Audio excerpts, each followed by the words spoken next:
Hello friends, welcome back my channel.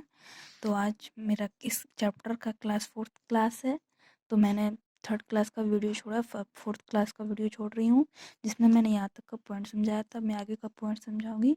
मैं थोड़ा थोड़ा करके हर वीडियो में समझा रही हूँ। अगर किन्हीं को कोई कन्फ्यूज़न हो तो कमेंट में भेजिएगा, और अच्छा लगे तो लाइक शेयर सब्सक्राइब जरूर कीजिएगा फ्रेंड्स। चलिए हम पढ़ते हैं।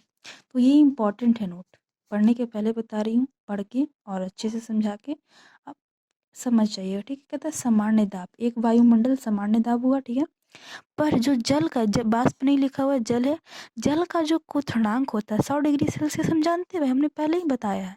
लेकिन कैल्विन में क्या होता है? कैल्विन में 373.15 कैल्विन होता है। क्या चीज का था? क्वथनांक, जल का क्वथनांक क्या था? 100 डिग्री सेल्सियस या 373.15 कैल्विन होता है। इंपॉर्टेंट आता है।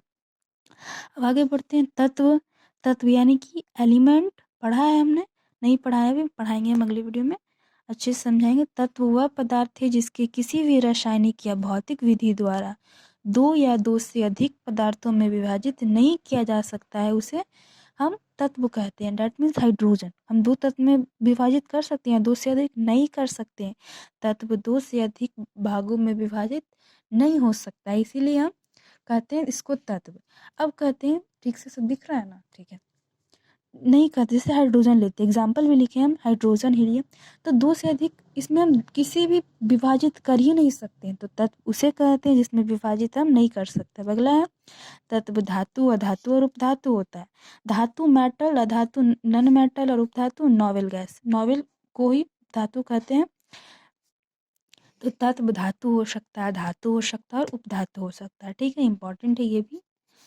अब है यौगिक एक शुद्ध पदार्थ है। हाँ भाई, यौगिक एक शुद्ध पदार्थ है। तो कैसे है? तो जिसे दो या अधिक तत्वों के भार के विचार से एक एक निश्चित अनुपात में रासायनिक संयोग के फलस्वरूप बनता है, तब यह यौगिक जो होता है वह क्या होता है? शुद्ध पदार्थ होता है। डेट मीन्स हमने अमोनिया लिया, तो अमोनिया क्या है? NH3।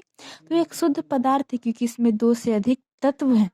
कार्बन डाइऑक्साइड में तो दो तत्व आपको दिख रहा है, कार्बन और डाई और ऑक्साइड, दो से अधिक तत्व है, डाई ऑक्साइड एक ही हो जाएगा।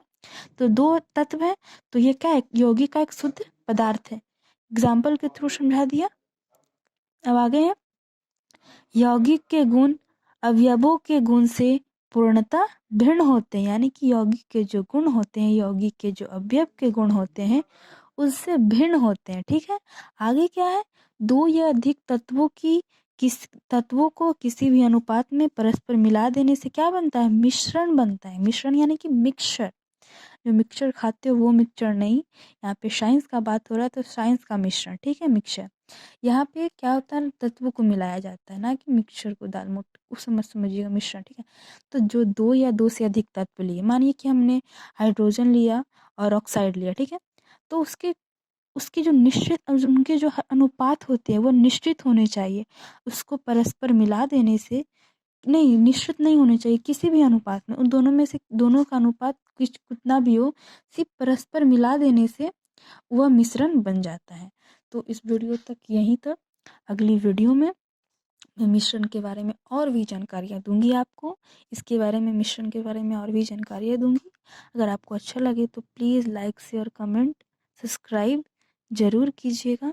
और नहीं समझ में आए जो नोट, तो आप लिख सकते हो कि मुझे नोट नंबर, आप गिन लो, यहाँ पे काउंटिंग कर लो ऐसे, नोट नंबर ये नहीं समझ में आया तो मुझे फिर से बताइए, तो फिर मैं अगली वीडियो में आपको उसका सोल्यूशन कर दूंगी। ठीक है, मैं चैप्टर वाइज अच्छे से समझा रही हूँ। क्लास 9 का है हमारे परिवेश के पदार्थ।